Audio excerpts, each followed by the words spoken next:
welcome to Stadia. We are so excited by this.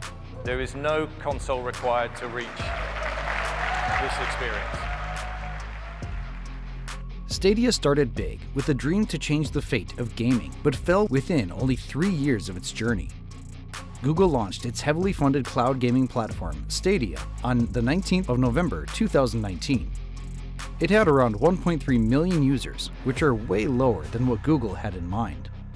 And to keep up with the reputation of closing down platforms that do not instantly click, recently, the company announced that Stadia is going down on the 18th of January 2023.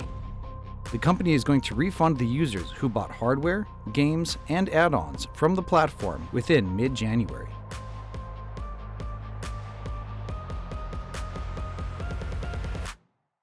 Despite being a tech giant and crowned with many high-end designers and developers, Google has failed to maintain the expected growth of Stadia.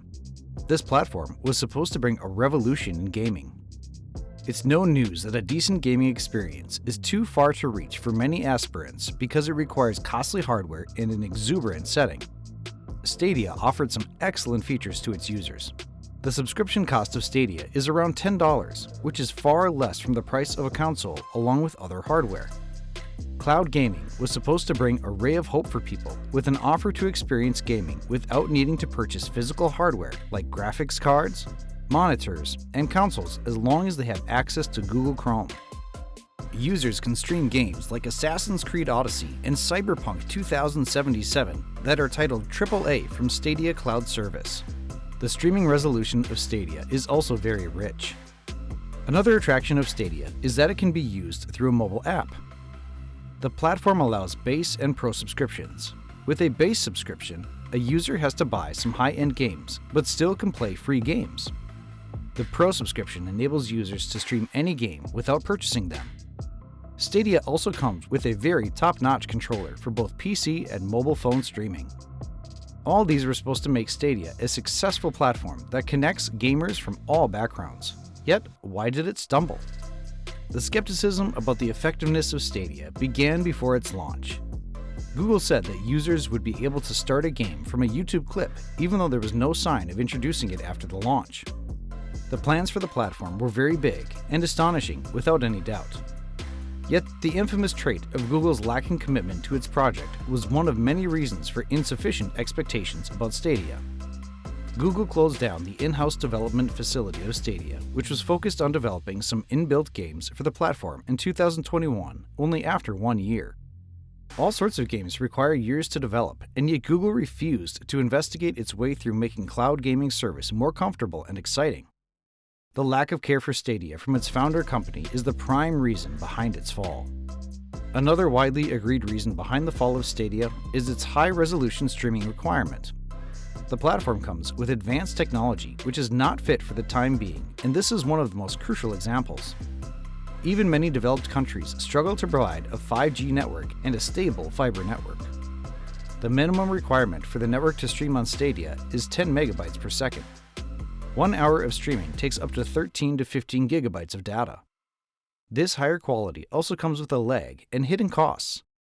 So, without a doubt, the easier choice for users would be for popular gaming consoles that guarantee quality gaming with standard resolution.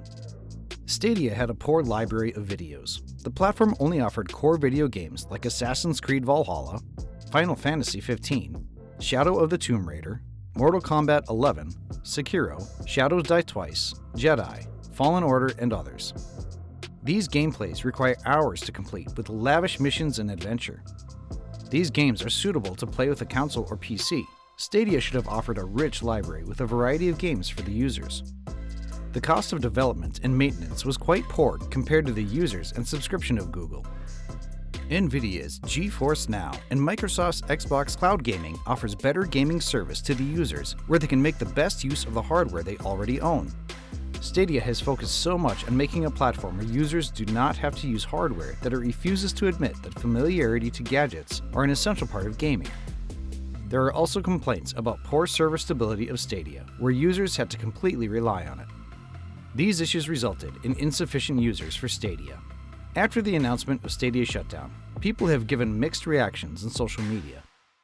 While many claimed to have foreseen this day, others wished Google could try other ways to improve the situation. However, almost everyone lands on the same ground that the technology of Stadia could be the future of gaming. It could bring smiles for many users with proper modification to the system and the right way of marketing. Stadia's end is not necessarily the end for cloud gaming. The access to multiple cutting-edge games and easy use with limited hardware has always been a dream for many. Microsoft, Nvidia, and Amazon are pretty much committed to this technology with long-term investment in research and development.